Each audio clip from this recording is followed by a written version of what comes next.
యూపీఏకు కొత్త చిక్కొచ్చి పడింది. కేంద్రానికి ఆ కష్టాలు తెచ్చిపెడుతోంది ఎవరూ కాదు, స్వయంగా వారి హోంమంత్రి చిదంబరం.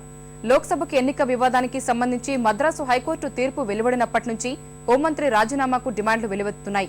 ఇది కేంద్రాన్ని తీవ్ర ఇరకాటంలోకి నెడుతోంది. ఒకదాని తర్వాత ఒకటిగా నిత్యం వివాదాలకు కారణమవుతున్న చిదంబరం ప్రతిపక్షాలకు మంచి అస్త్రంగా మారుతున్నారు. చిదంబరం ఈ పేరు వింటేనే ఇప్పుడు యూపీఏ ప్రభుత్వం ఉలిక్కి పడుతోంది. దాదాపు నెంబర్ 2గా కేంద్ర హోంమంత్రిగా కీలక బాధ్యతలో ఉన్న ఈ తమిళ తంబి అంతే వివాదాలకు కేంద్ర బిందువుగా మారుతున్నారు. యూపీఏ పెద్దలకు ముచ్చెమటలు పట్టిస్తున్నారు. ప్రస్తుతం కేంద్రానికి ఎప్పుడు ఏ ముప్పు మోసుకొస్తారో తెలియని అయోమయంలోకి నెడుతున్నారు.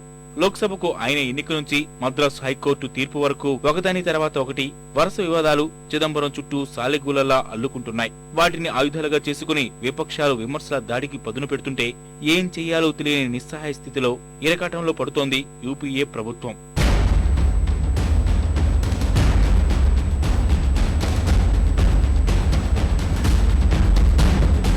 చిదంబరం విషయంలో తాజాగా ప్రతిపక్షాల చేతికి కొత్త అస్త్రం దొరికింది. అది ఆయన ఎన్నిక వివాదం. ఆ విషయమై దాఖలైన వ్యాజ్య విచారణను కోర్టు సమర్థించడం యూపీఏకు శరాఘాతమైంది. వివరాల్లోకి వెళ్తే తమిళనాడులోని శివగంగ నుంచి 3,000 చిల్లర ఓట్ల ఆధిక్యంతో గెలిచిన చిదంబరం ఓట్ల లెక్కింపు సమయంలో అక్రమాలకు పాల్పడ్డారని ఆయన ప్రత్యర్థి అన్నాడీఎంకే అభ్యర్థి రాజా కోర్టులో అభ్యర్థన దాఖలు చేశారు. ఈ విచారణకు అనుమతి వద్దంటూ చిదంబరం దాఖలు చేసిన అభ్యర్థనను కోర్టు తిరస్కరించింది. అదే విపక్షాలకు అస్త్రంగా మారింది.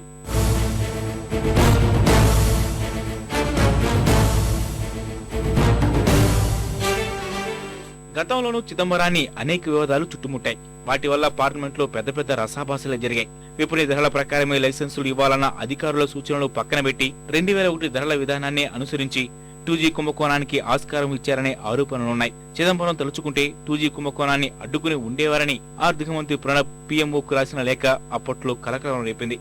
ఈ వివాదంపై అటు ప్రణబ్, చిదంబరం సభకు సమాధానం ఇచ్చుకున్నారు. కారు చౌకగా స్పెక్ట్రం దక్కించుకున్న స్వాన్ యునిటెక్ వాటాల విక్రయంతో వేల కోట్లు దండుకున్నా ఛార్జీలేం వసూలు చేయకుండా అనుమతులు ఇచ్చేశారనేది మరో ఆరోపణ. వోడాఫోన్ 12,000 కోట్ల పన్ను ఎగవేత వివాదానికి చిదంబరం ఉదాసీనతే కారణమని విమర్శలు గుప్పుమన్నాయి. ఎయిర్సెల్ మ్యాక్సిస్ ఒప్పందం విషయంలోనూ నిబంధనలన్నీ గాలి కుదిలేశారని, ఈ సంస్థల్లో ఆయన కుమారునికి వాటా ఉన్న కారణంగానే అలా వ్యవహరించారనే ఆరోపణలున్నాయి.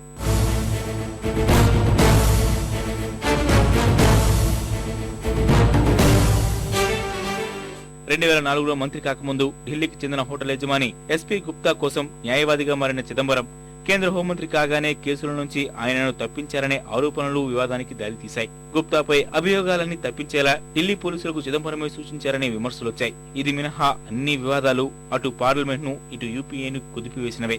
ఆయన రాజీనామాకు డిమాండ్ చేసేంతటి తీవ్రమైనవి.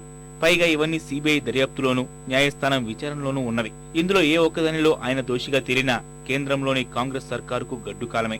ఇప్పటికే మన్మోహన్ మంత్రివర్గంలో కేసుల్లో నిందితులుగా పలువురు మంత్రులు రాజీనామా చేయగా ప్రధాని తర్వాత నెంబర్ 2గా కీలక శాఖ నిర్వహిస్తున్న చిదంబరం నిందితునిగా తేలితే పదవిని వీడాల్సిందే. ఇదే జరిగితే కేంద్రానికి ఎదురు దెబ్బ తప్పదు.